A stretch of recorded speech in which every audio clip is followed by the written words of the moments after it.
All right, good morning, good afternoon and good evening depending on what time you're tuned in. Karibuni sana hapa kwa online channel, na kama unavyotazama leo hii tuko na wageni ambao wako hapa ili kuweza waweze kutufahamisha mengi kuhusu kazi ya mochari na ile kazi ambayo wamekuwa kufanya pale City Mochari. Maybe tutakuwa tukiuliza maswali mingi, moja mbili tatu hivi kuhusiana na ile kazi wamekuwa kufanya, na maybe zile mambo zimekuwa zikitendeka chini ya maji, ili tuweze kujua, mimi na wewe tuweze kufahamu ni kipi ama ni mambo gani yamekuwa kiendelea pale City Mochari. Lakini kabla tufanye hayo, let me first of all introduce rafiki yangu pale ile pande nyingine, na yeye atusalimie, then ndio tuweze kukaribisha wageni wetu. Yes, so karibuni sana. Leo tuko na watu wa maajabu sana, watu ambao wamekuwa wakifanya kazi ambao watu wengi most of the time they don't prefer kuifanya. So na wamekuwa wakifanya in one of the institutions ambao ni kubwa sana hapa nchini, pale City Mochari. So tunataka tujue hiyo safari hiyo imekuaje. Watatuelezea, kila mmoja atatuelezea alianza aje hadi akajipata pale hivi na kulifikia hadi wapi wakafutwa kazi. So tutaanza na introduction. Tutaanzia hapa hivi, tuambie majina na pengine umetoka wapi, alafu tutaenda pale. Okay. Alafu tuongezea sauti ndo akusikie vizuri. Alafu ikiwezekana tafadhali unaweza karibia microphone kidogo. Sawa sawa. Yes. Kwa majina yangu naitwa Jackson Kamodho. Nimetoka kaunti ya Nakuru County. Kwetu ni Kiambogo. Huko ndio home sasa. Yes, habari zenu? Nzuri. Kwa majina naitwa John Mtuku. Mzaliwa wa Machakos, Kangundo. Na mimi ni mkaaji wa Huruma hapa Nairobi. So niko kwenye sasa leo. Karibuni sana hapa kwa online channel. Maybe tungeanza na Kamodho. Maybe tuambie, wewe umetuambia kwenye umetoka, kwenye umezaliwa.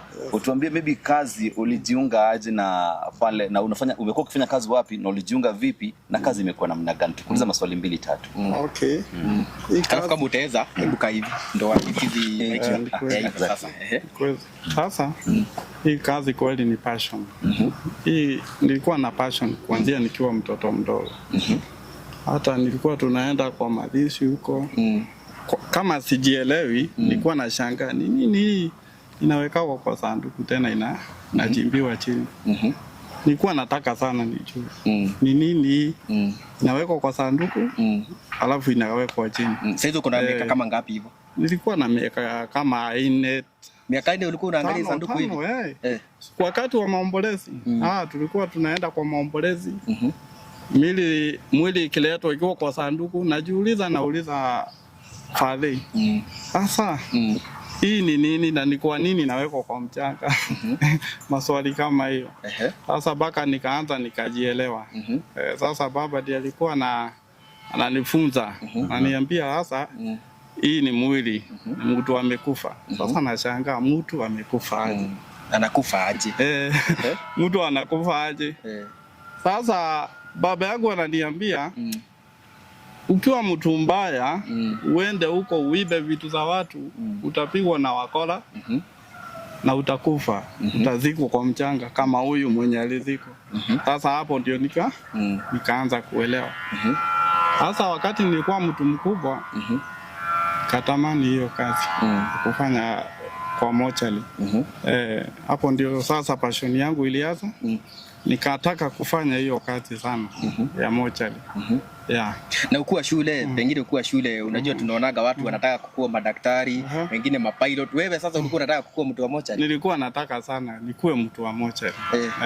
Na ukua shule ushawaiona mwili ikiwa exposed ama kwa sanduku tu? Nishaona juu kwetu kuna Waluya walikuwa wanakuja. Sasa nilikuwa nang'ang'ana wakati wanafungua kuangalia mwili, na mimi niko naangalia tu mpaka nifike hapo niangalie. Najua sasa kwa kwetu Wakikuyu hautakubaliwa kuona mwili, lakini Waluya mpaka muende round. Sasa hapo ndio nikaanza kuelewa. Na hapo ndio passion yangu ilikuwa, na nikaanza kutamani kufanya hii kazi. Na hivyo sasa ndio uliweza kusoma na ukaweza kuanza masomo ili ya kufika pale. Sasa hapo ni first 4 nilianzia Kenyatta. Na rafiki yangu huko alikuwa anaitwa Kanu. Nilikuwa namtembelea sana. Kwa mochari. Kwa mochari. Namtembelea sana. Huko kwa mochari, ananizungusha huko. Sasa hapo sasa nikaanza kupata hiyo college ya kufanya hiyo kazi. Maybe mwenzetu hapa kutoka kule ni pande za Machakos, Machakos. Maybe pia wewe tuambie passion yako ilikujia wapi? Ulifikiriaje ukajipata pale? Mimi kwa ufupi kitambo wakati nilikuwa nikiwa mdogo. Tulikuwa tukiona sanduku hivi hapa ngali imebeba sanduku ya maiti. Kitu ya kwanza tulikuwa tunakimbia tunaingia msituni. Tunajificha kwanza. Tunaona ni kama ukiona sanduku unaona ni kama umeona maiti na hata maiti yenyewe. Kutoka hapa juu babangu hakuwa anataka nikuwe mwizi, mimi ningekuwa mtu mbaya, isipokuwa ni babangu aliniokoa. Akaanza akajua mimi ni muoga. Sasa bila alijua mimi ni muoga akaanza kunitembeza kwa hospitali. Kwa mamochari. Nini nikiendelea kiwa na miaka kama 7 8 hivi. Nikawa hata nisajua maiti inakaanga aje. Nikamwambia natakanga hii kazi, akaniambia hapana. Mamangu akakataa, hata mamangu akakataa. Hata nilikuja kufanya hii kazi kama mamangu hapendi. Hata ingawa walipigia kukufa lakini walikuwa kama wanajua. Nilifanya tu lakini wao kwa wanaitaka, walikuwa wanaona ni kazi mbaya, kazi chafu, unaweza pata magonjwa na kadhalika. Sasa babangu wakati alinipeleka sanduku ikikuja, maiti ikikuja tunafunguliwa. Mimi nafunguliwa, babangu ananipeleka pole pole, ananificha naenda naona maiti. Naona tu ni kama mtu amelala tu. Naona maiti, namuuliza huyu amekufa? Huyu yuko amekufa. Sasa akanipeleka kwa hospitali Kenyatta wakati mwingine. Pale casualty. Casualty nikapata mtu amegongwa na gari na hajakufa. Hapo ndio woka iliniingia kabisa. Yaani mtu amevunjika mandamu ni kila mahali, hata huwezi ona mahali utashika. Na anapika nduru kwa ile uchungu anasikia. Ndio sasa anipatie uoga zaidi, ndio nisitake hiyo maneno ya kutaka kuona maiti na kadhalika vitu kama hivyo. Akapata mimi ni kichwa ngumu. Bado nataka kuona maiti tu. Na sasa hapo uko na miaka kama ngapi hivi? Hapo niko na miaka kama 8 9 hapo. Miaka 8? Na unaona maiti hivi na uogopi? Naona na siongopi na babangu anataka niongope. Lakini nilikuwa kama siongopi. Wakati wote babako wakati nakupeleka kwa kuona mili na majeneza. Kwani babako alikuwa anafanya kazi ya mochari ama? Baba yangu alikuwa anafanya kazi ya mochari, alikuwa anafanya kazi ya Ministry of Works. Lakini alikuwa anaona anitishe nisije nikapenda hiyo kazi. Usikajai kupenda mahali utakufa ama mahali utakufa ama mahali utaumia ama mahali utaona damu. Lakini sasa ukajipata sasa hiyo venye nafikiria unakuwa anakutishia ndio unaamka naye. Yeye anafikiria zake na mimi nafikiria zangu. Unaona? Sasa mimi nikakuja nikamwambia sasa mimi nataka kufanya hii kazi. Mimi akanipeleka college ya kusomea mambo ya chakula. Nikajua mambo ya chakula, mbati akili yangu iko tu nikipita pale Ngong Road naona City Mochari. Unajua vugugu kanga na mochari nyingine mimi naona hata ananiambianga nisifanye hii kazi. Nikakuja nikakutana na mjolio mwingine rafiki yangu. Kamwambia my brother natakanga hii kazi. Akaniambia hata kazi yangu ndio yako Kenyatta. Mimi sikuenda kusomea. Akanipeleka kwa kazi yake. Hata zaidi akombaka Kenyatta. Akaniambia hii kazi sasa wewe utaanza na wapi? Basi tuanze na kuosa nyumba. Mimi nikachukuliwa kasho Kenyatta. Nikapana zaidi ya miaka 5. Nikibana kasho tu, niona maiti sasa niko kwa maiti sasa. Postmortem ikianza akina Dr. Riori, akina Dr. Jeru, akina Dr. Degwa wakifanya hiyo kazi. Niko hapo hata wanafikiri nimesoma sana. Unawaangalia venye wanafanya. Niko hapo, wakikata na mimi niko hapo hivi nikakuja nikazoea. Nikapangwa sasa mimi ni mtu wa ndani sasa postmortem ikianza niko ndani. Nachinja mili na shona. Unaona vitu kama hizo. Hapa 2013 nikakuja nikaenda City sasa. City vile nikaenda kuuliza tu hiyo kazi tu nikasema nafanya Kenyatta. Sema nafanya Kenyatta, wakasema kama anafanya Kenyatta anajuana na mambo ya maiti. Hiyo Kenyatta tulikuwa tunawaendea mpaka kwa ward usiku. Kama umepanga kazi usiku unaendea kwa ward. Na roli na ni mingi si kamoja. Ati na roli. Si inaendea na roli kwa ward. Aya. Wenye wamekufia kwa ward. Wale wamekufia kwa ward kuna roli ya Kenyatta ya kubeba hizo maiti. Naendea mwili, mnajaza kwa roli, mnaleta mochari, mnajaza kwa mochari hapo. Unajua nikukatiza tu kidogo. Unajua wengi wetu tuko pale Kenyatta na wakati mwingine unaanga tu katroli kamesukumwa hivi. Hapa troli kamefunikwa hivi hata wewe sijua ni nini, unaona ni kama kisanduku kimefunikwa hicho mapati kinaenda kama kinapika kelele. Hiyo ni maiti inakuwa imebebwa hapo. Zinakuwa zimegojewa pale ziko kwa lori. Zinakuwa lori linangojea pale, mnatoa kwa wodi pale mnapeleka pale kwa lori. Na kwa siku mnaweza beba hata zaidi ya 7, 6. Kiwa kidogo ni kama 5. Sasa ndo kidogo zaidi. Sasa kidogo zaidi ni kama 5. Na hiyo ni safari moja ambapo tunachukua safari 3 kwa siku. Saa 9 usiku, saa 5, saa 5 na saa 10.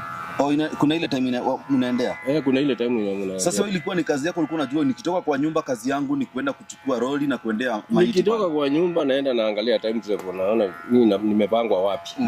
Kama uko kwa wodi ni saa ngapi. Hiyo saa ikifika unaenda Kenyatta, unapata lori imepangwa huko tayari. Unaenda unachukua list yote, unaenda kwa wodi, unachukua mili mpaka kwa lori. Na tunanisha hapo kwa moto. So we ushafika city sasa? Sijafika city sasa, niko sasa Kenyatta, ndio sasa bado uko Kenyatta sasa. Sasa bado niko Kenyatta. Na umeenda sasa, umeuliza kazi city na umeipata? Sasa nimeuliza kazi city. Ueleza tu mimi nilikuwa nafanya Kenyatta na contract imeisha, mnaweza kunipatia kazi, nikaambiwa kazi iko. Nikaingia. Contract yako ya Kenyatta ilikuwa ya miaka ngapi? Ilikuwa ya miaka 5. Na sasa pale mnalipwa ama? Contract unalipwa, ni cash unalipwa. Unalipwa tu vizuri, unalipwa kwa mwezi, unalipwa tu vizuri. Haya, wacha tuingie kwanza kidogo kwa bwana Kamotho. Kamotho, wewe pia wewe umejipata Kenyatta. Kenyatta utaingia aje Kenyatta na uanze kufanya huko? Tumesikia huyo ilikuwa passion akaanza kuoshaosha huko. Wewe ulijipata aje? Nilikuwa na rafiki yangu hapa. Alikuwa anaitwa Kamau. Kwa ni Murang'a County. Kamotho, tafadhali sauti yako ni iko chini kidogo. Alikuwa tunatumia microphone tuweza kuzinasa. Alikuwa anaitwa Kamau. Nilikuwa nikimtembelea kila mara. Ananitembeza huko ndani, naona venye kuko, naanza kuwa na hiyo courage. Hapo nikamwambia wakati nafasi itapatikana utaniita. Kaniambia ni sawa. Siku moja alinipigia simu. Kaniambia sasa, si ulisema unaweza fanya hii kazi? Kuja Monday. Si unaona? Mimi nikakuja Monday. Kaniambia sasa hujazoea, utakuwa ukiosha tu. Kanipangia mahali nitakuwa nikiosha. Sasa mimi nikashika haraka. Nikiosha postmortem ikianza niko hapo. Naangalia. Najua sasa ukiwa huko ndani watu wanaona wewe ni mwenyeji. Wewe ni mfanyakazi. Ni mfanyakazi tu. Sasa mimi nataka kujua. Kama huwa ananiweka nguvu, ananiambia sasa si unaona wewe utaweza hii kazi. Hapo ndio nikaanza kujifundisha kukata mwili. Nikaanza kufundishwa kukata hiyo embalming.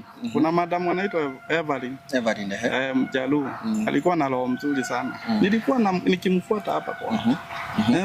Embalming inafanywa hivi, unakata hivi. Pengine kwa wenye wajue embalming, unajua hizi ni terminologies mpya. Pengine unaweza tuelezea embalming ni nini? Embalming kupreserve mwili. Yani ile dawa, yani ile dawa, kuweka dawa. Na hii dawa sasa mnaekaga wapi juu unajua sisi hatujui? Mnaiweka, unaweza tuelezea pengine kidogo. Sasa tuseme sasa umeletewa mwili, utaiembalm aje? Itatafuta hii mshipa iko kwa mguu.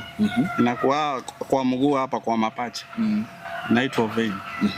Hiyo ndio unatafuta unawekea dawa hapo. Na ikileta shida juu kuna wale watu wanono sana. Wenye wamezoea tu kazi ya ofisi. Ukiwa mnono inakuwa hiyo mshipa inakuwa ndogo sana juu ya mafuta. The more uko mnono the more mshipa ni kidogo. The more inakuwa kidogo. Hiyo inategemea kama uvani kazi. Kama uvani kazi wewe ni mtu wa kukaa tu. Kukaa tu. Mshipa yako inakuwa ndogo ya kupeleka damu na kupeleka maji. So umepata hiyo mshipa. Sasa kuna body inasumbua sana kuweka juu ya hiyo, unaona mshipa unang'ang'ana nayo inapotea. Unakuja hapa carrot. Hapa hivi kwa shida. Inaitwa carrot hii mshipa.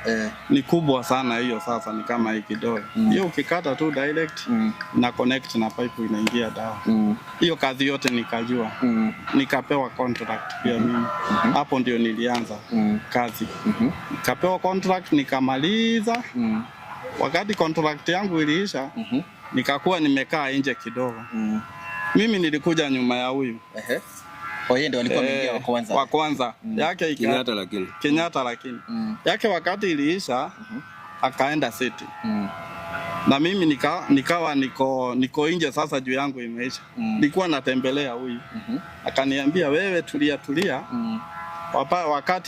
wakati mambo itakuwa sawa nitakutafutia. Huko City kuingia ilikuwa rahisi hiyo wakati. Ilikuwa volunteer. Mna volunteer, hatukuwa tunalipwa. Naona sasa badala ya nikae nyumba, siniende nika volunteer. Na ninasikia siko comfortable, yani, nasikia tu kufanya hiyo kazi. Kwa nyumba unasikia unataka kufanya kwa mochari. Sasa ndio nikapigia Mutuku, kaniambia hapa wacha niongee na mkubwa wetu Mr. Wanjoi. Ndio nikuite.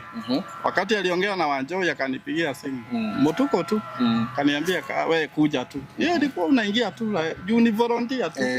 Unaingia tu. Nikapata Wanjoi akaniuliza, "Hii kazi unaielewa?" Nikamwambia nilikuwa Kenyatta venye tulikuwa tunafanya. Kaniambia ni sawa. Kazi hata ni mingi hapa. Ingia kwa Mutuko pale chini, msaidiane kazi. Sasa mmeshikana na Mutuko sasa. Tukashikana na Mutuko. Ilikuwa mwaka gani sasa? Ilikuwa mimi niliingia 2015. 2015 ndio uliingia City. Ndio niliingia City. Yeah. Lakini Kenyatta nilifanya contract ya 3 years. So kwa mochari kia siku unaona mbili. Sasa City hiyo ndio wakati ilikuwa inaitwa City Mochari. Wachana na saa hii. Saa hii tulitengeneza ikawa Nairobi. Final. Ulikuwa unafungua tu friji hivi, maggot inakuangukia.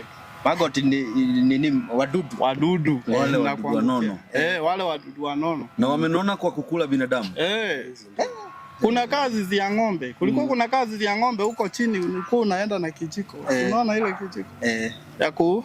Ya kutoa hizo manyama zimeingia huko chini. Tulifanya kazi. Sasa hizo manyama ni watu wameozea kule ama watu wameozea kule zile dudu ikikula mwili kipande ya nyama inaanguka chini. Inaozea hapo. Kwani hawakuwa na familia wanaweza wakujia ama inakuwa namna gani? Ama ni sasa City Mochari huwezi linganisha na mochari zingine zote. Hauwezi linganisha. Juu wanoni ni wengi sana. Watu wenye wajulikana.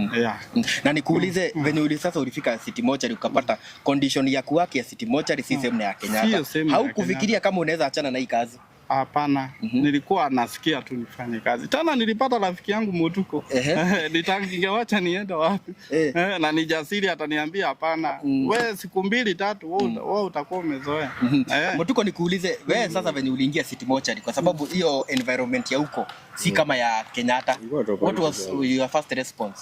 Ilikuwa tofauti sana lakini ikawa iwe tofauti, iwe mbaya, iwe mzuri. Mimi hata uniite kazi nyingine siwezi fanya. Lakini uzito ile ilikuwa nini City na tofauti ya City na Kenyatta ni kuwa City saa nyingine unaletewa mtu amekanyangwa vizuri sana na gari ya moshi hata kichwa hujui iko pande gani. Hiyo ndio challenge ile iko City Mochari. So Kenyatta hawajaharibika sana. Kenyatta unajua ni watu wametoka kwa ward. Walipelekwa kwa huyo ametoka kwa ward pale. Unless upatane na Wakanza, unajua Wakanza huwa inakula mtu mpaka inabakiza ni kama inabakiza nusu. Labda ukipatana na mtu aina hiyo. Kama Kenyatta kuna wakati nilikutana na msichana mwingine. Alikuwa wa Kiambu.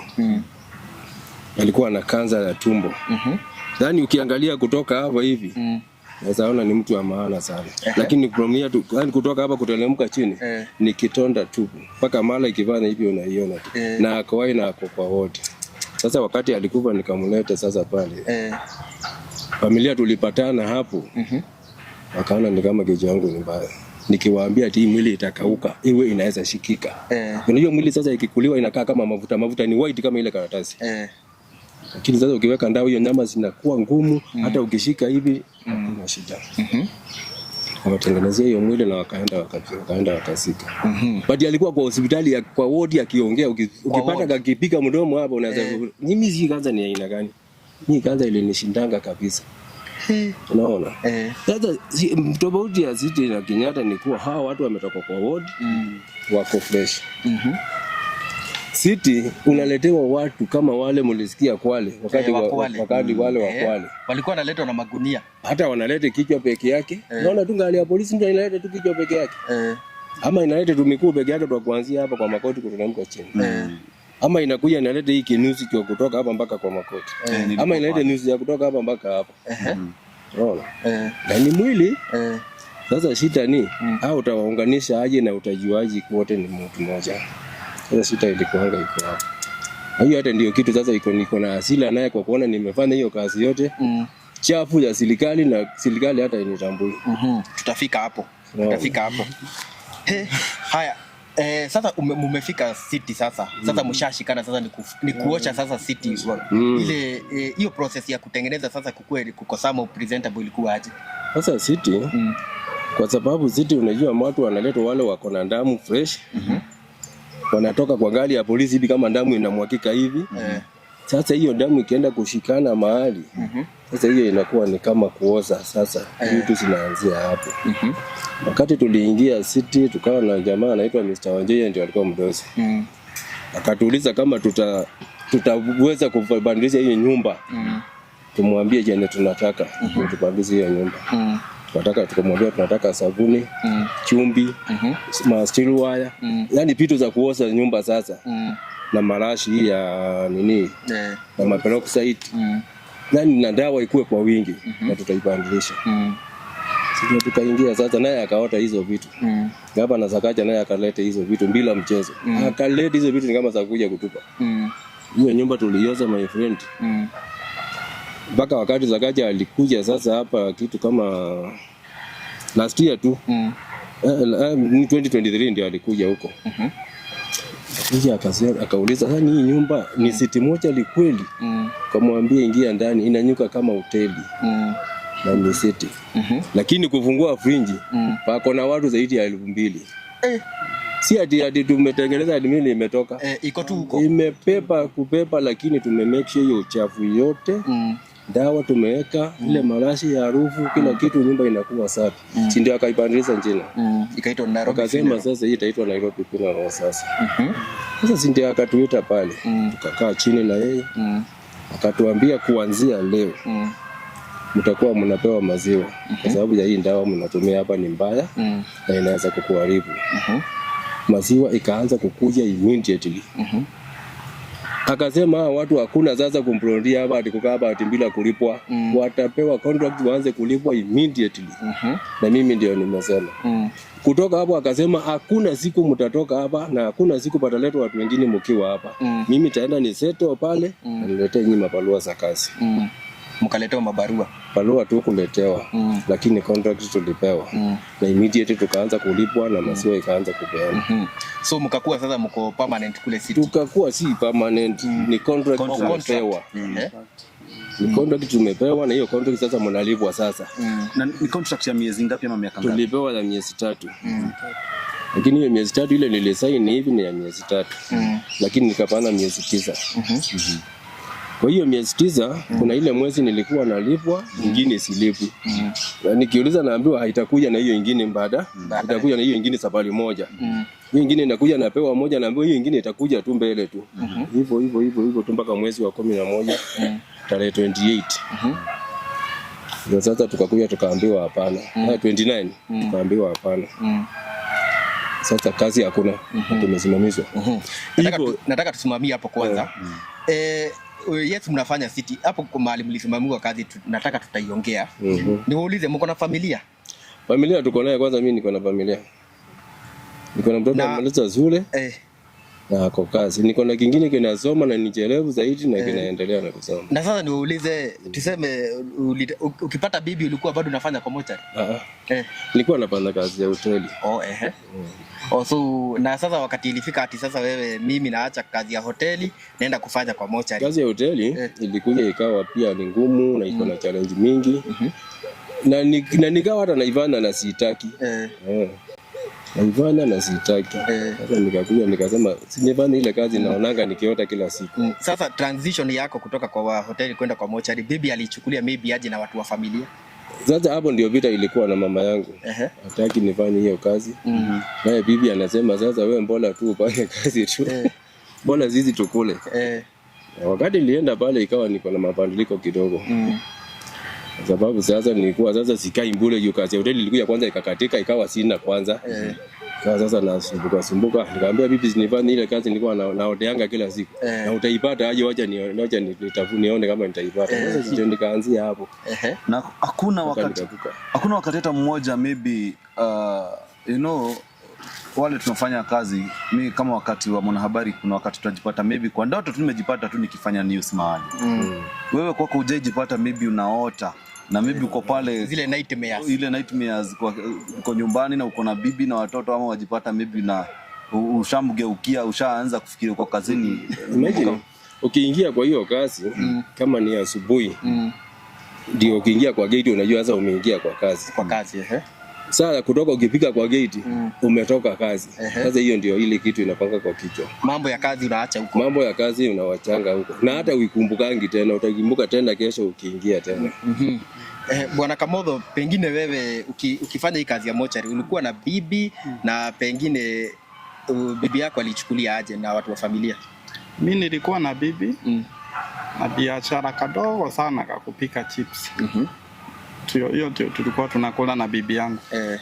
Sasa wakati nilikuwa natembelea Kamau wakanikaribisha kwa hiyo kazi. Niliambia bibi mimi nimepata kazi Kenyatta. But ni ya kufagia uko nje kwa compound. Au kumwambia? Sikumwambia. Bibi wangu ni yule wa roho ndogo. Nilijua tu, dhamiri iliniambia nimwambie, nikaona hapana nisimwambie. Sasa wakati niliingia kwa hiyo kazi nikafanya. Sasa hiyo kazi huwezi jificha. Juu sasa kuna watu wengi unasaidia. Hata jirani yako watakuja kuleta mwingine. Sasa yeye alisikia kwa watu. Wakati alisikia kwa watu yeye kwa chuo akapotea. Usikia bwana anafanya kwa mochari akapotea. Alipotea, alikaa kwa karibu miezi 6-8. Nilikuwa namtumia tu pesa akiwa nyumbani. Na sasa ndo akikaa kwa sababu I'm sure kuna vile uko namwambia rudi nyumbani bibi. Yeye alikuwa anasema it's either wache kazi ama alikuwa anasema either niwache kazi ndio turudiane. Haya, sasa akaulizwa na mama yangu, kwa nini umetoroka kwa bwana yako? Sasa mama yangu ndio alikuwa ananipigia simu. Akamwambia hapana, kijana yako anafanya kazi kwa mochari. Mama yangu akapiga nduru. Hata yeye hakuwa anajua. Akaniita nyumbani. Akaniambia nataka kukuongelesha. Sasa wakati nilienda, nikamwambia wacha tukipewa off nitakuja. Sasa wakati tulipewa off, mimi huyo mpaka nyumbani. Sasa bibi wakati si alienda kwao.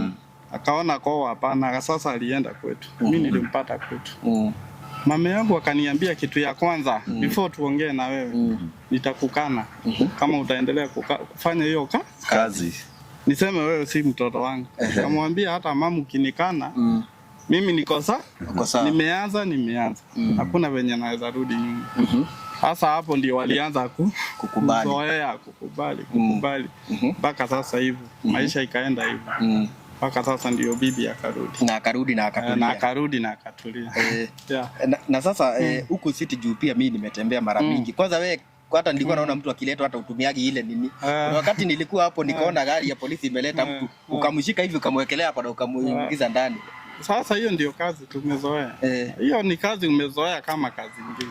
Yaani mtu anabeba mtu ni kama nyama kwa buchari. Unabeba tu. Lakini wakati huu walituletea tuloli. Hiyo ni mochari ya kitambo. Sasa hiyo tumejaribu kuimprove. Na sasa kuna watu wengi wanakuwa na maswali. Mwili imeletwa unknown na nyinyi ndio mna receive. Hii mwili mnaekaga dawa kwa sababu hakuna mtu ameclaim ama kunaendaga aje? Hii mwili tunagoja, tunaangalia cases kama ni private. Mwili private ni alikuwa hospitali ya private, amekufia huko. Alikuwa amegonjeka ugonjwa hii na hii. Sasa hiyo hospitali sitakuja na barua. Hiyo tumekubaliwa. Swali yako sio hiyo. Mwili hatuwekangi dawa. Sasa kwa sababu ni ya polisi. Tunawekanga dawa saa ile polisi wameado kwetu. Wanakuja wanaandikilia kama familia imekuja. Si ni unknown sasa imekuja. Sasa sisi huwa tunatoa fingerprints. Tunatoa vitroles, tunaenda pale, ID inakuja, tunajua mtu ni wa familia fulani. Mnaanza process ya kutafuta hiyo familia. Ikipatikana, ikikuja, ikifanya postmortem, sasa hapo tunaweka dawa. Lakini ikiwa fresh huwezi weka dawa kwa sababu zingine zinakuanga ni zile za kupigwa risasi. Ni ya polisi si yako. Sasa ni less kuwe private. Mwili ameletwa na watu amekufia nini? Kwa private wanajieleza. Mtoto alikuwa mgonjwa. Ndio za hospitali ndio hizo.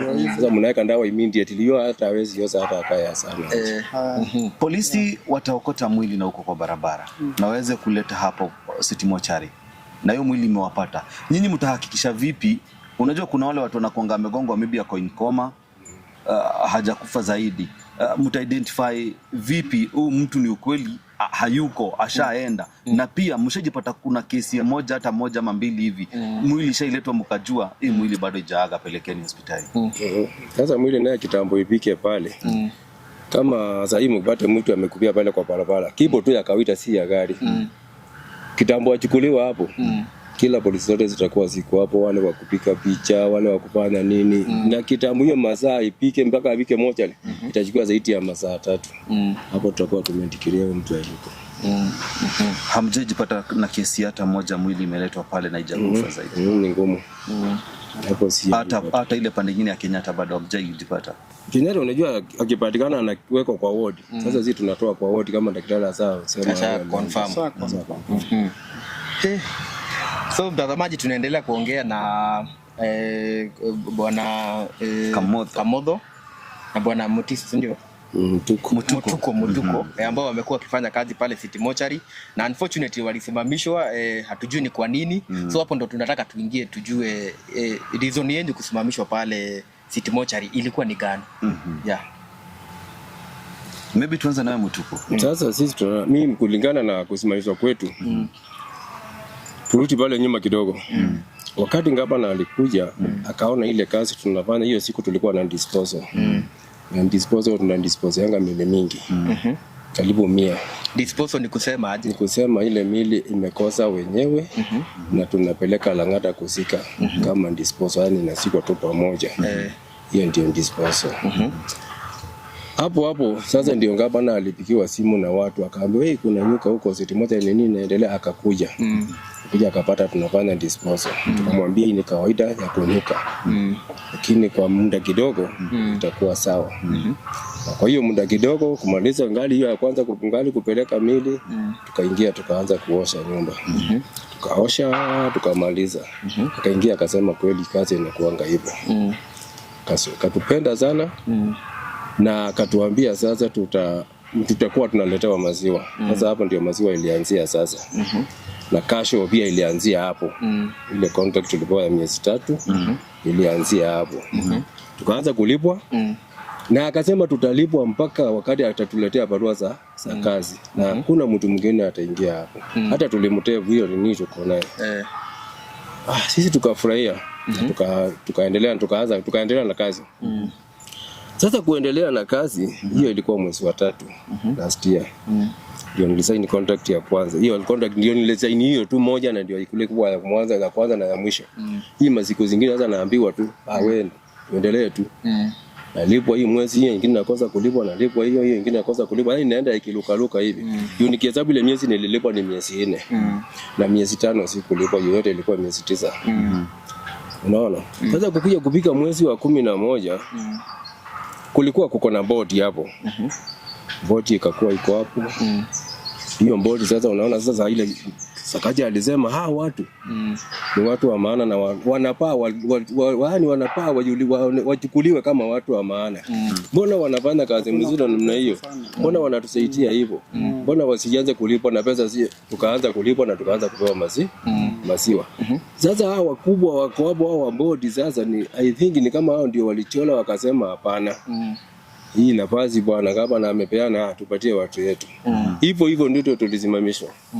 Hakusimamishwa, hakuna mtu aliyetuambia. Tuliamuka tu asubuhi tukapata mlango imefungwa.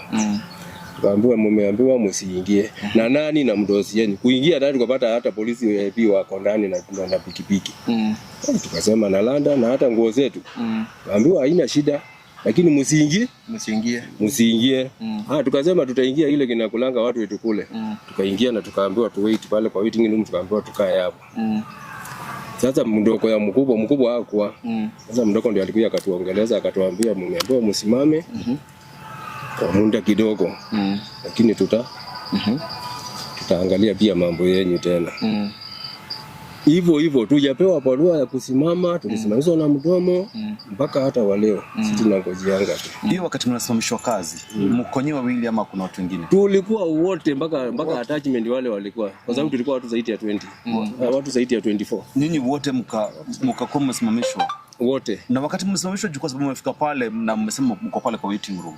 Mnaona kikosi kingine mpya kufanya kazi? Kikosi kingine mpya ilikuwa inafanya kazi, inapakia mpaka huko, ingine iko huko ndani.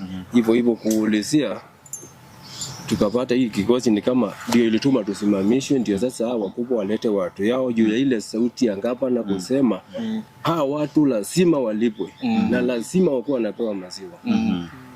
Hiyo sasa hiyo maziwa ikaonekana maziwa contract gavana alisema tupewe tuanze kulipwa. Sasa hiyo ndio ilitukula. Na hivyo ndo mmeachishwa kazi hivyo. Au wengine pia hakuna mtu alikuwa amelipwa kazi, wote mkakumbe wote hivyo hakuna mtu alikuwa amelipwa na hakuna mtu azarudi hata moja. So mnajua ya kweli kuwa ile kitu ilifanya mfutwe kazi ni kwa sababu gavana amesema watu wapewe kazi, na sasa wale wakaona wapewe pesa na wakuwe wameandikwa kazi. Sasa na wale wakubwa nao wakaona take advantage kuwafuta nyinyi kazi na kuleta watu wao wapya ndo waweze kujisaidia. Hakuna makosa mengine nyinyi mlikuwa mmefanya. Kama iko ingekuwa imeonekana, na kama iko tuko ready na kwa sababu nikiangalia naona hii wakati mlifutwa kazi ni msimu wa mili ilikuwa inatolewa pale Kware. Hapa Kware. Kwa sababu mimi nilikuja, hiyo mili ilikuwa inakuja pale, nilikuja nikaingia nao. Na venye umesema mili ilikuwa in pieces. Hiyo ni witness. Na ni ukweli hiyo ni witness. Na at some point nilishindwa mtafanya kazi kivipi. So maybe we thought maybe kuna kitu serikali maybe ilikuwa inaficha, hiyo ndio maana maybe mkaachishwa kazi. Kwa hivyo hakuna kitu kama hiyo. Hakuna kitu kama hiyo. Hakuna kitu kama hiyo. Yu pale niko saa hii, mwingine ako saa hiyo ingine, hivyo. Hapo hakuna kitu cha kusema kitu ilifichwa ama serikali inafichanga kitu. Hapo nayo usichanganye na mtu. Kwa hivyo ni pale ilifika sasa kuna lipano. Ni pale tu ilifika tu hawa watu waanze kulipwa na waanze kupewa maziwa. Sasa ile wale advantage ile walipata pale na kulete watu yao ni hiyo tu, maziwa hiyo, malipo hiyo. Sasa wakaona sisi tupai kulipwa. Kwa sababu gavana amesema lazima sasa watu watakuwa wanalipwa. Kutoka hapo mpaka saa hii wanalipwa. Na wanaendelea na hiyo. Yule mkubwa wenu hakuweza kuandaa kikao na nyinyi ama bibi kuongelesha. Sasa hata wakati mmekuwa pale kwa waiting. Sisi tunafikiria hata yeye alikuwa amesukumwa zaidi, hata hakupata nafasi. Hata alipigwa transfer kwanza ndio ujue kulikuwa kumbaya. Akapelekwa mahali pengine. So mwenye kumsukuma ni nani? Ni gavana ama ni nani? Sasa hapo ndio tulikuwa tunataka gavana ajue na tuambie ni nini na ni nani yule alihusika na hiyo mambo yote. So kwa ile hali hamwezi sema ni mkubwa wenu. Ile hali ni kama pia yeye alipigwa transfer ndio sema ni mkubwa yetu kwa sababu hata yeye alipigwa transfer na akawa amepigwa transfer kitu hata ieleweki. Na maybe kwa wakati ule kuna historia yote maybe inaweza kuilikuwa imetokea maybe kwa sababu unajua City Mortuary imekuwa na cases ama visanga zao. Kuna harufu mbaya inatoka pale, kuna unanuka, mili imepotea, mili imekosekana. Unaona maybe na hiyo ndo kulikuwa bado na historia maneno na case na abductions. Mili watu kuuliwa ovyo. Na maybe wengine wanasema mili haikupatikana City Mortuary. Kama kesi ya juzi kuna wakati tulienda pale watu wakasema hiyo mili haikuwa imepatikana, lakini after sometimes juzi inapatikana mili inasemekana imepatikana na familia ilikuwa sema walikuja huko na wakakosa mili, lakini inasemekana hiyo mili iko huko, na wakisema ile date mili ililetwa pale inaonekana ni mili ilikuwa baka ile date walikuwa wamesema wamekuja kuangalia mili bado iko pale. Hakuna kisanga yote ilikuwa imehappen maybe kwa waliona maybe nyinyi ndio mnaweza itoa yale maneno nje. Hiyo ni propaganda. Kwa sababu vile nilikuwa niko hapo mwili ikikuja juu yote tunatoa vitole. Na ni sisi tunatoa tutumani. Hakuna mwili inaweza fichwa hapo. Na hakuna mwili inaweza kuja hapo. Juu hata sisi tuko na interest ya wenyewe wajue. Ndio at least mwili ipunguke, unaona? So sisi hatuwezi husika na kupicha mwili. Wala kuhusika na kitu yoyote ati mwili imekuja pale unless niwe yani hiyo mwili imesiagwa kabisa ama imeoza kabisa, ikifika pale ikuwe sasa hiyo iwezi kueleweka. Lakini mwili inaweza kueleweka na huwa inaeleweka kwa haraka sana. Kwa hivyo kitu kinaitwa kuficha mwili pale, hiyo naye hakuna. Hiyo hakuna na hakuna. Sasa hiyo naweza ona sasa wakati tulitolewa pale. Tulitolewa watu wote. Wenye waliletwa ni watu wageni. Hiyo ni kawaida. Mtu mgeni atajua nini. Kwa hivyo kuna ile ilitokea kama tumetoka hiyo ya juzi actually hata mko mshatoka. Hiyo inaweza changia na wageni. Hiyo inaweza changia na wageni kwa sababu wageni unajua hawakubakishiwa mtu hata mmoja wa kuwaonyesha tunafanyanga hii na tunafanyanga vile, si ni kweli? Hata kama wewe ni professional waje, lazima ukuwe na mtu wa kukuonyesha njia. Mwanzo hapa tunafanyanga hivi na hapa tunafanyanga hivi. Sasa hiyo inaweza changia kuwa hii mwili imekaa hapa sana, kwa sababu hata mimi nilisikia nikiwa nje nikasikia mwili ya mwezi wa 11 sio ilipatikana last month. Ilikuwa imeoza kwa kiwango familia hiyo, hata mimi nilisikia nikiwa tu nje. Sasa hiyo makosa, yani hiyo makosa kama hiyo kupatikana, sasa ni wale watu wako sasa. Mtu kama ni mgeni atafanya nini? Si ataweka tu mwili. Mtu hata kama ni mgeni hata angalia fringe ngenji endi vizuri. Wewe unajua ataweka kwa sababu yeye ni mgeni na vile anauoga kiasi. Unaona? Kitu kama hiyo. So hiyo inaweza happen kwa sababu ya ugeni. Kama wewe ni mgeni, hiyo inaweza changia. Maybe wakati wote unafanya kazi kwa kampuni moja ama maybe kwa station moja, kuna kuongana group ya WhatsApp. Nyinyi mlikuwa na ile group ya WhatsApp na maybe mliweza kuongelea yale mambo na maybe kuweza kuona maybe watu wawili wanasema maybe tumefutwa kwa sababu ya hii.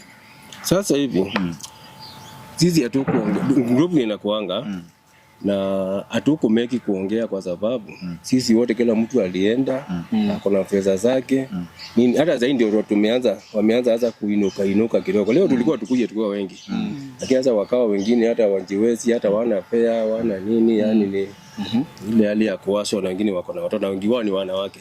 Hapo wanaume tulikuanga wawili peke yake. Hao ndio wengine yote ni wasichana. Ni watu wako na familia. Sasa hiyo grupu hatukushirika naye. Tulikuwa tunangangana na chief officer, tunangangana na ngapa na tusaonana naye. Tusamtumia hata tusamtumia nini majina. Tusamueleza vile kulienda. Sasa tutuma kwa chief officer. Sasa chief officer sijui amefinyiliwa kiasi gani. Yani yeye anatuambia tu ni sawa. Hakuna siku hata atuambia si sawa. Kila siku anatuambianga ni sawa. Mambo yetu ataangalia. Jungapa na alimueleza. Anamwambia watu wangu rudisha kwa kazi. Na nataka kusikia wako kazini. Lakini tujawahi rudi. Sasa sijui chief officer ni nini ile. Nini inaendelea hapo katikati yake na wale wakubwa wako huko. Na sasa nyinyi after sasa kufutwa, kama wewe umekuwa ukijishughulisha na nini ndio tuingie kwa kamoja kufanya sasa umekuwa ukifanya nini juu uko kazi kule? Mimi wakati nilikuanga niko tu pale nilienda nikaweka kabiashara kidogo kuuza mali atisi yako ndio kananilea tu.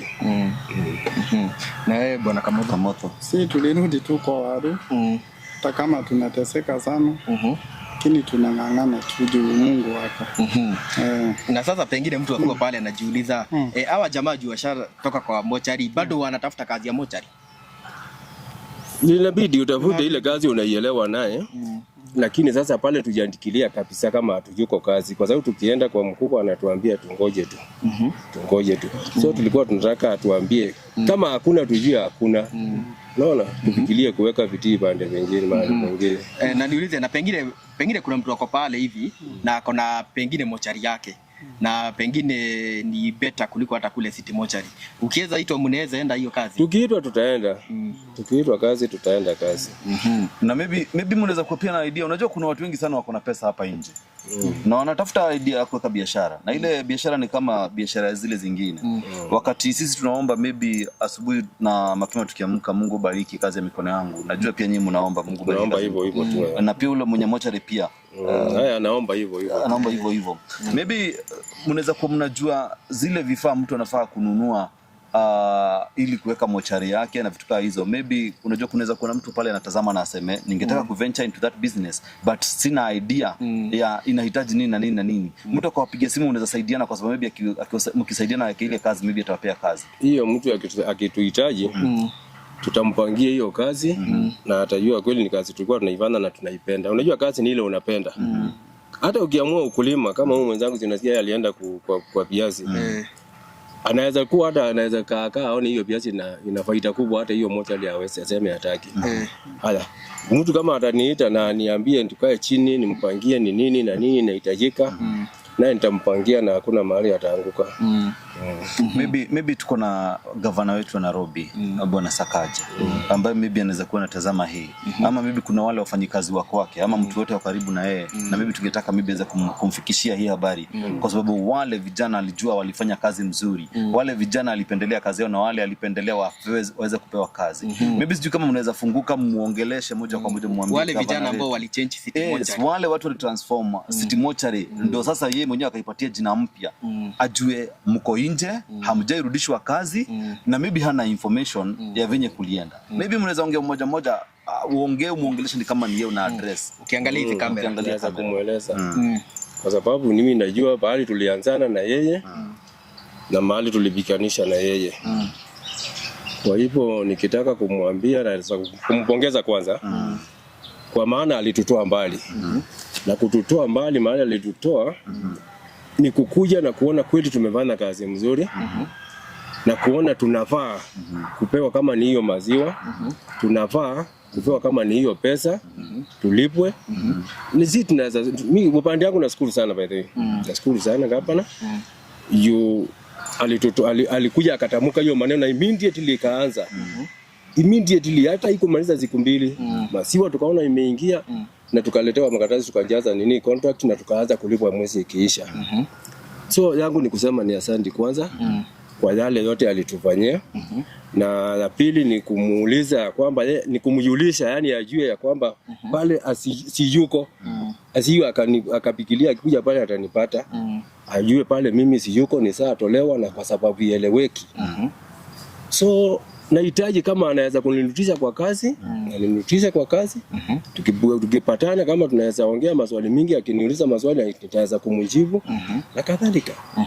Vile vile namuombea hata Mungu hii mwaka tunaenda kwa uchaguzi tumchague tu vile tulimchagua jioni sisi tulimchagua. Na tuko sure ni sisi tulimchagua. Tumchague tena kwa yale mazuri alinifanyia. Mimi bila kusema kwanza mtu mwingine.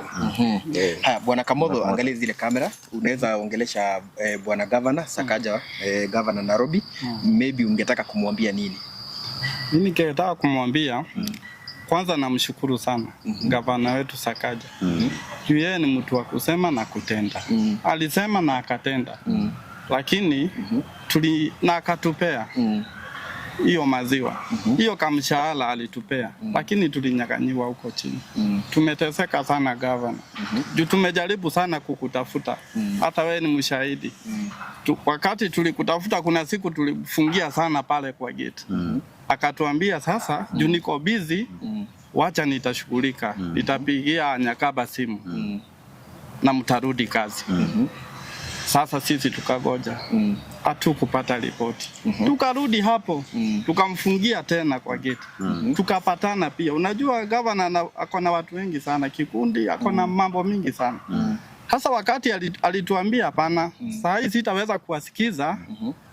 Juu nyinyi mnafaa kurudishwa kazi. Nitawapatia madamu anaitwa Liza, alikuwa hapo, akaambiwa Liza chukua hawa watu wapeleke Nyakaba awarudishe kazi. Lizi ni msichana mpoa sana. Alituchukua kutupeleka kwa Nyakaba yuko. Nyakaba kupigiwa simu wako leave. Kasema yako leave sijui wiki 2. Akirudi tutaongea hiyo maneno. Mpaka wa leo tunatafutaka Nyakaba, anatuambia ngojeni. Nyakaba is a chief officer. Ni chief officer. Ngojeni kidogo, sijui anako busy mpaka wa leo. Sasa gavana wetu Sakaja, si tumedhulumiwa ya kutosha. Tumedhulumiwa zaidi ya unyama.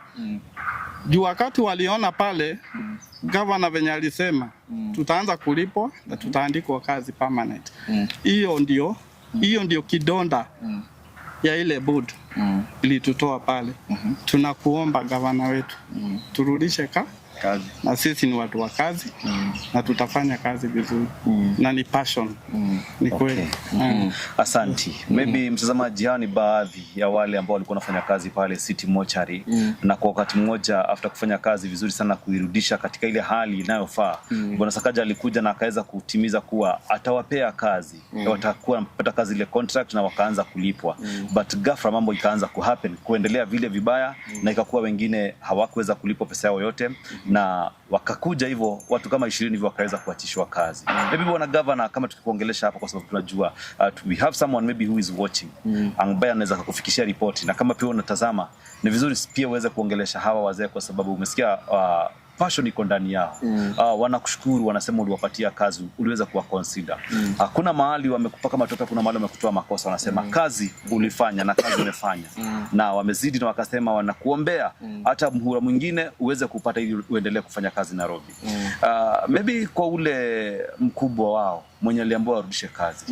Hebu jiulize leo hii ukaamka ujipate pia umesimamishwa kazi. Unaweza sikia vipi? Familia ambayo inakugojea na kutegemea, bibi na watoto, wakijua baba yetu hana kazi tena, na hakuna sababu, hakuna notice yoyote, ameamka tu, umeenda kazi kama kawaida, umepata kwa ofisi, hauwezi ingia na huwezi endelea kufanya kazi.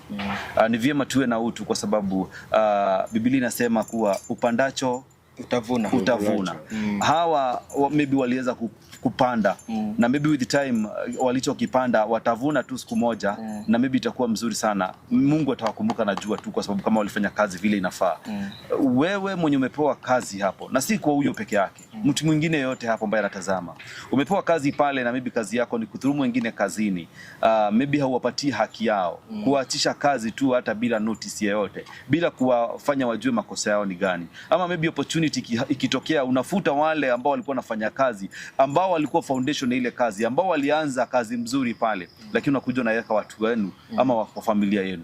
Upandacho utavuna tu. So tunazidi kuendelea na Bwana Mutuko hapa na Bwana Kamotho. Bwana Kamotho na Bwana Mutuko, maybe sisi tunaweza waambia, tuambie msiwe na wasiwasi. Hatuna wasiwasi. Siku ya Mungu ikifika, imefika, na hakuna mtu anaweza zuia. Nashika. Mungu atawakumbuka. Maybe hata nyinyi mngetaka kurudi pale City Mortuary, na maybe haitawezekana kurudi pale City Mortuary. Ni kazi kubwa itafunguka.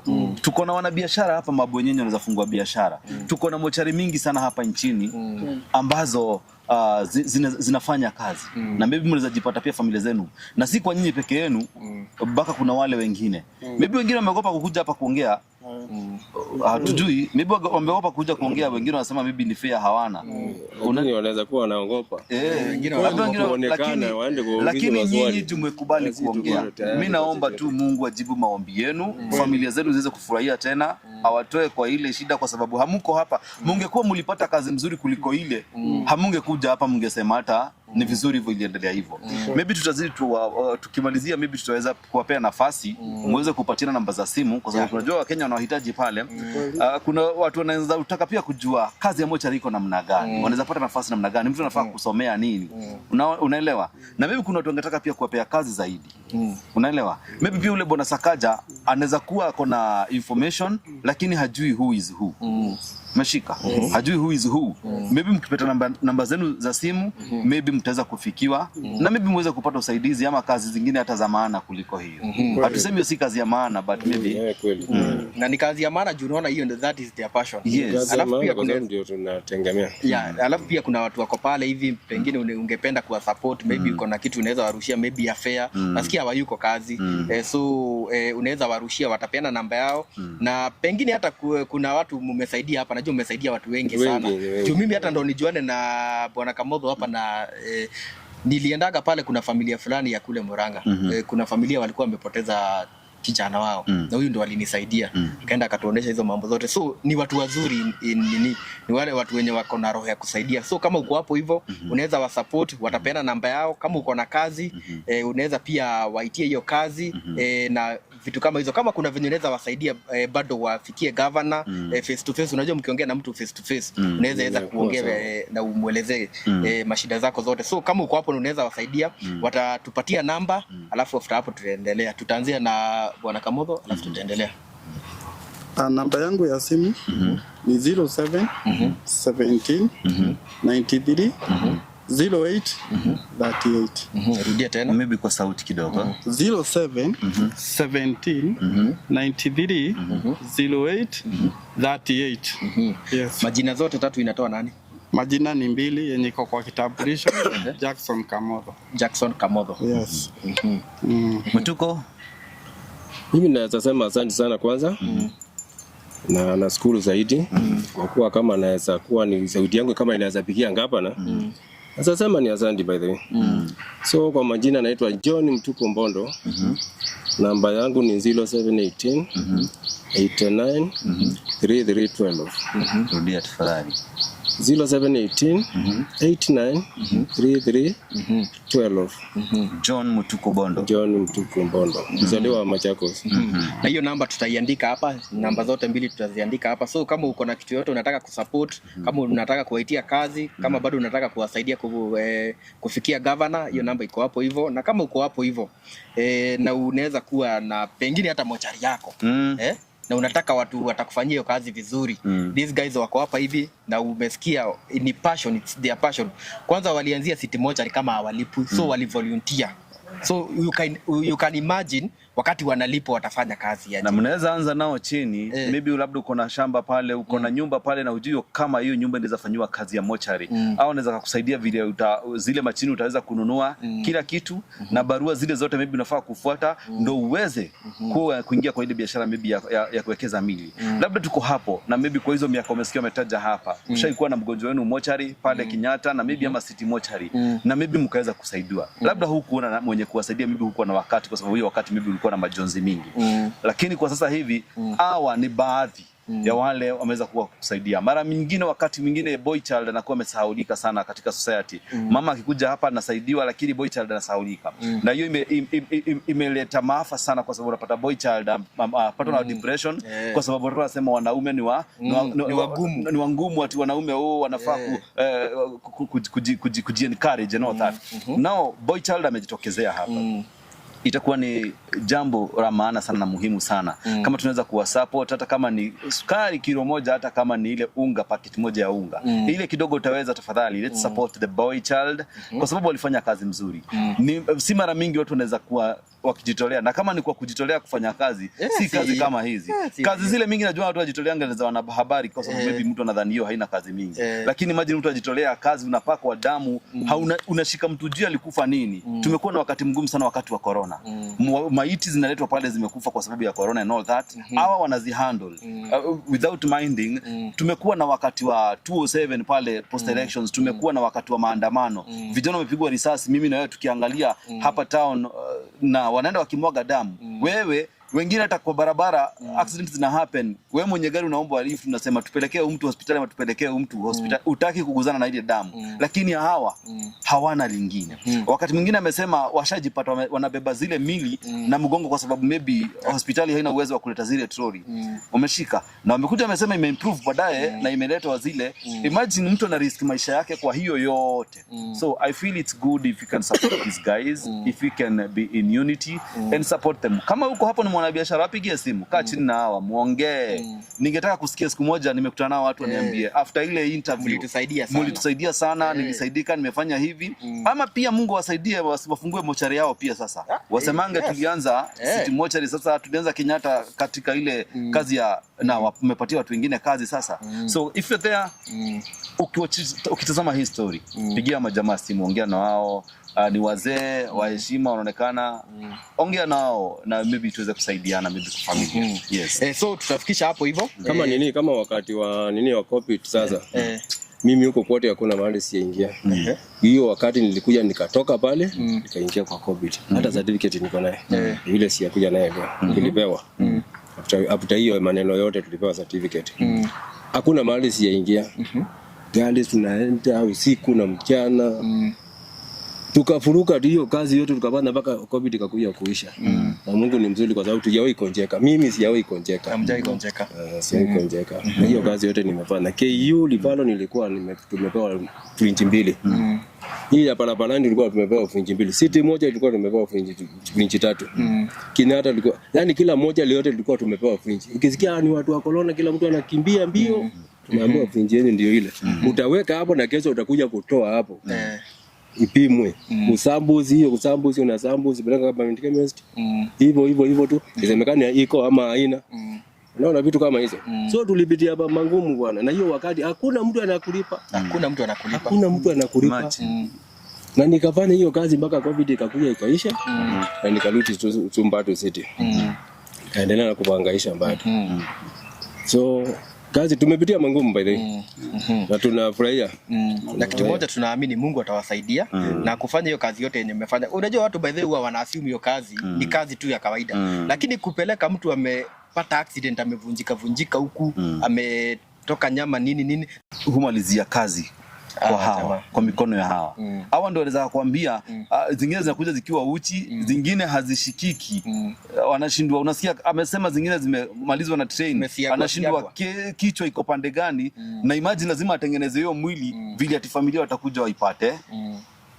Wamerudisha vizuri vya familia watakuja ipate. Actually ya watu hata government inafaa iwa recognize hiyo kazi. It's not easy.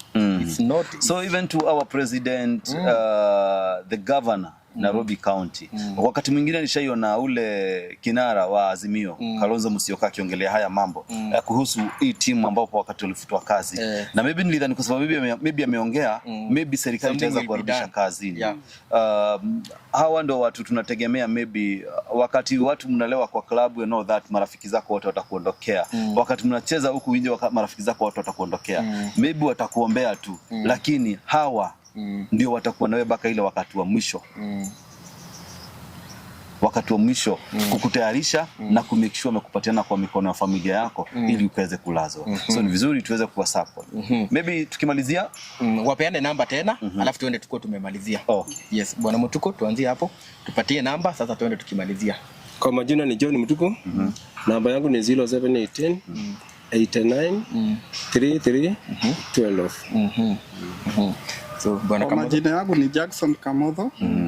07 17 93 08 38. Yes. So karibu, thank you very much kwa kukubali kuongea na sisi na pia kwa kukubali kuongea. Unajua watu wengi wanafinyika huku nje na wataki kuongea ati wanapitia mashida. So nyinyi mmejitokeza na tunaamini mtasaidika na hata pengine amutarudi huko city mtapata another good working environment. Pia nyinyi niko sure mnaweza taka at least mahali presentable nini. Pia nyinyi mnaweza taka na mahali kuna mshahara mzuri. So na tunaamini Mungu atawasaidia na atafungua hiyo milango. So kama uko hapo hivyo, uko na your mochari tafadhali na unatafuta watu wa kufanya kazi, we have these guys, wapigie simu, watakuja, mtaelewana na mtakuwa mmefanya kitu mzuri sana. So watu wetu wa majuu, pia watu wa majuu mnaweza saidia, mnaweza warushia kakitu at least to support hawa jamaa. Wa jamaa wanafanya kazi mzuri na mimi sitaendelea tena, najua tumeongea sana. Ni kusema natoka kule kwa Kikuu Star TV kama kawaida na Kikuu Magic kama kawaida wananiita DPP. Jeffasi utamalizia, utambue hizi TV zote zenye tuko nazo hapa hivi alafu tutaenda tukimalizia. Alright. Hapa tuko na Kikuyu Flavor na tuko na The Mombis TV, tuko na Gay Karo na Waboi na tuko na Chuma Moto TV, tuko na Morori TV na pia tuko na nani mwingine, tuko na Kikuyu Star TV, tuko na DJ Sony M TV na tuko na Kororia TV. Mimi najulikana kama Mongi Mudhoni aka Jeffasi kutoka kwa Morori TV na hadi siku nyingine. Tunashukuru sana kwa kuwa wewe umeweza. If it's your first time here, kindly make sure that you subscribe kwa hizi channel yote ambayo unatazama. Na hizo channel zingine zote nimetaja, unaweza kimbia pale. Sometimes we feature different stories. Go make sure you subscribe and hit that notification bell so that each and every time we have a great story, you'll be notified. Yes, so see you next time. God bless you. Thank you.